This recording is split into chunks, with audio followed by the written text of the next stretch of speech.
Hivi wewe unaenda kwenye duka, unaenda kununua kitu, namkuta mtu kachukia. Mbinguni ninakwenda, mbinguni nitaingia, mbinguni ninakwenda, nitaingia kwa Baba.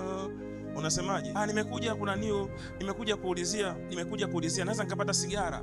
Shindwa kwa jina la Yesu. Pepo mkubwa shetani, wewe mwana kwenda, toka hapa. Siuzi mambo ya ushendi, nenda kwenye maduka mengine huko. Hapa hili ni duka la mtu aliyeokoka naye kwenda mbinguni. Haleluya! Na unatakiwa uokoke wewe. Dhambi zitakuwa za sigara hizo. Lugha hakuna. Mteja hajui wewe umefunga. Changamka. Basi umefunga huko mlimani katatu kavu, umeregea. Anakuja mteja, vipi? Robo sandarabasea labo soko taramanda rebosa arabosa kayamanda. Nipo kwenye uwepo, nenda duka jingine. Orabosa. Nyamani, usilete udini kwenye biashara. Sema amina. Biashara haitaki udini, ndio maana mnaferi.